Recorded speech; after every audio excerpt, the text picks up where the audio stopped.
In this video, I'm going to be showing you guys 10 tips, tricks, and facts, starting at number 1. So, if you want to make it more efficient and stuff, you can take any weapon that you have. It has to be unfused. That means it cannot have anything fused already. Find the shield that's nearby, and then fuse it. Using this, you can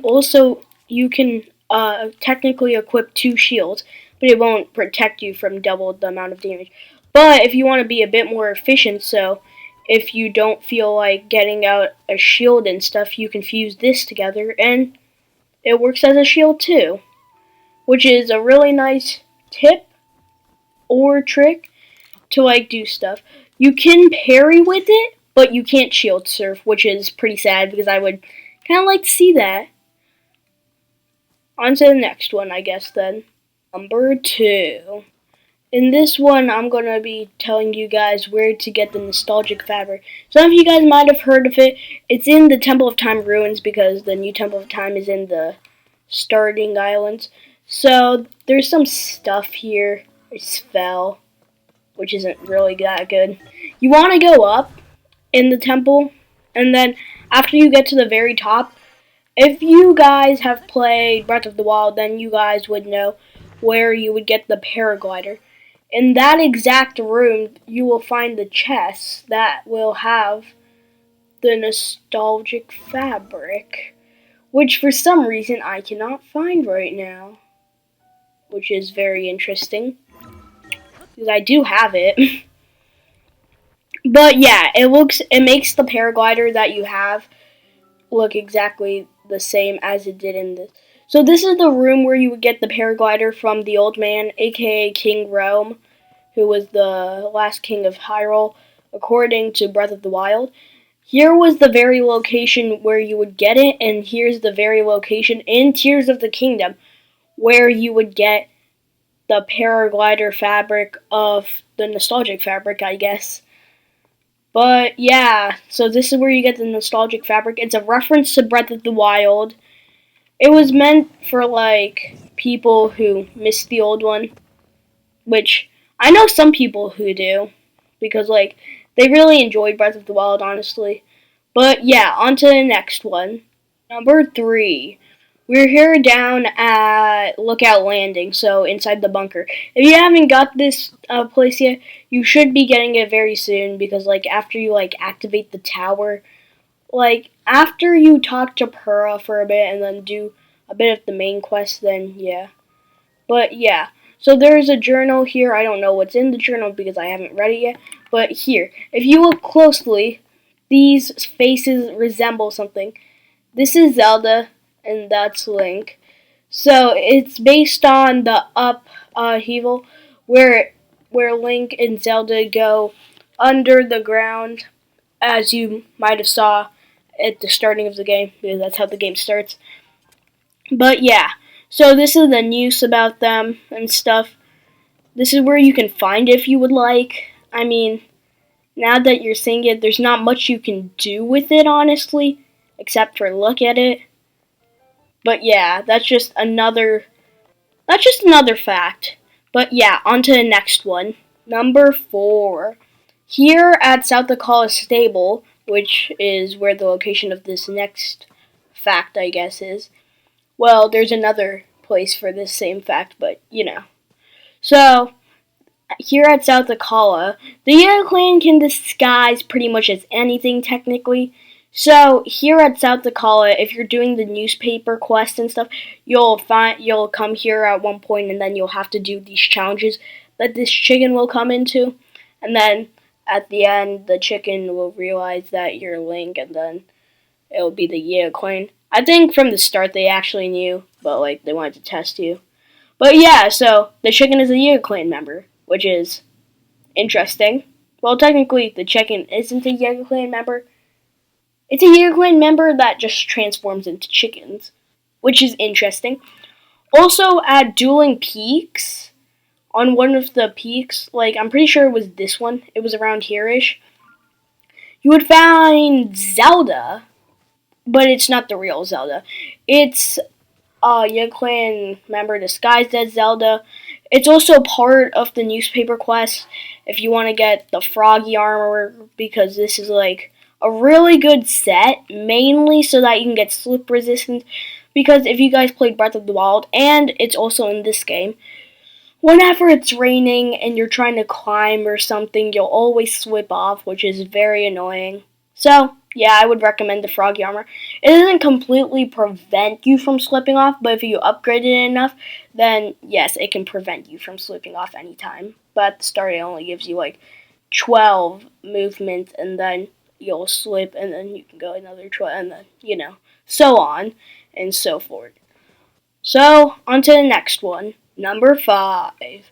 For this one, we're going to be showing how like masks respond to all the stages. You guys might know the stages because you need to do them. Well, you don't need to, but I would recommend doing them because they're very helpful. But yeah, they're all very helpful. I use Tulin especially a lot because he's really good after you get the paraglider. But anyhow, so I'm going to be showing you guys all 5 masks that correspond to each one.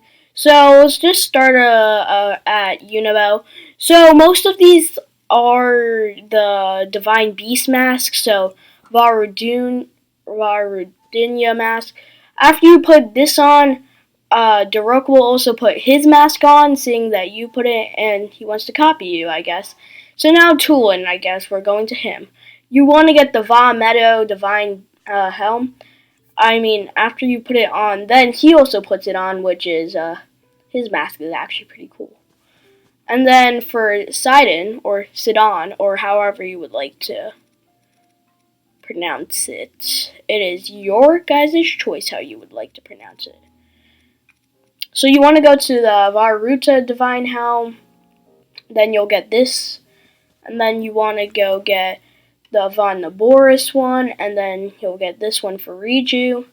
And then for this guy, which is... I always forget the name. Whatever. So, this one is, they can separate their spirit. Yeah, my mind is just not working right now. But, like, if you guys don't mind me not knowing the name, then yeah. But yeah, if you guys have the Zonite helm, you see how there's hair now on her, I guess. If you take it off, no hair. Take it on, put it on, I guess, hair. So those are the masks that correspond to these stages. All these stages are pretty cool.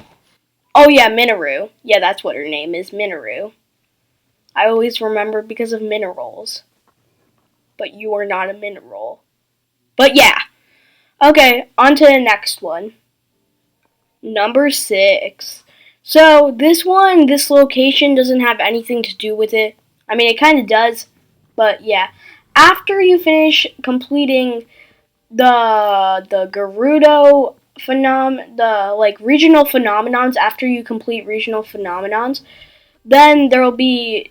Actually, you can do this before regional phenomenons, but yeah. So after you get Crisis at Hyrule quests, after you get deeper into it, there will be this part where Zelda's a puppet and stuff, and then she'll start spawning in monster raids and stuff. And then this whole thing will happen, and at one point you're going to have to kill like 10 Phantom Gannons, which isn't actually that hard if you have the Master Sword, because like darkness or gloom makes it do the 60 damage. But since there's no mouse in this game, it's something else, which is But yeah, other than that, after you kill all 10 Phantom Gannons, you get 1 extra heart container, which is very nice, actually. And then, if we don't talk about it, if you don't want to do Crisis at Hyrule, I'm pretty sure if you, you can also spawn in Phantom Ganon by killing Gloom Hands. And after you kill... I'm pretty sure if you kill 10 Phantom Gannons from the Gloom Hands too, it'll also work. But I'm not completely sure, because I've only tested it out with the Hyrule Crisis.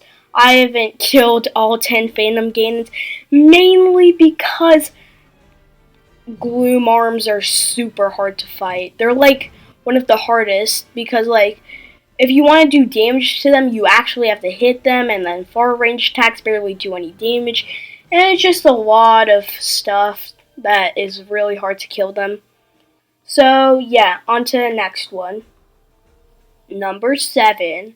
Some of you guys might already know this, but if you fuse a bomb flower to your shield and then shield surf, then you'll actually gain some height, which is a very good trick to do some cool trick shots and stuff. Like if you want to go into bullet time, then that's the easy way to do it. You can also use like bomb barrels and stuff. I haven't tested out everything yet, but yeah, it works like that. So you can like do this all you want as long as you have enough shields and bomb flowers. I'm pretty sure that this takes away durability, mainly because shield surfing takes away durability in general. And this also has a bomb flower, which is also doing damage to his shield. And it's just a lot of stuff. So, yeah, that's one way to get some height while shield surfing if you would like.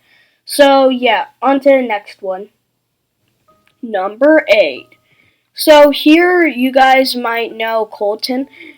And so, if you play Breath of the Wild, you probably know Kolton. And here is, you probably know Kilton. I keep on getting them confused because, like, their names are so similar. But Kilton is like the monster barterer of the game. But this is Kolton. He wants to turn into a Satori, so he asks for bubble gems, listening to a myth that he heard because he heard that if you eat enough bubble gems, you can turn into a Satori and stuff. And like I'm pretty sure I remember people talking about this. Like if you gave him all 100 and something bubble gems in the game, he'll actually turn into a Satori or something. I mean, I still have 101 bubble gems to go. But like I bought everything that's possible to buy from him. So I bought like all 8 pieces of clothing. I'm pretty sure that was all of it. I got the entire mystic set. Ruby padding is this thing where like instead of taking damage from something that hits you, you'll just lose rupees.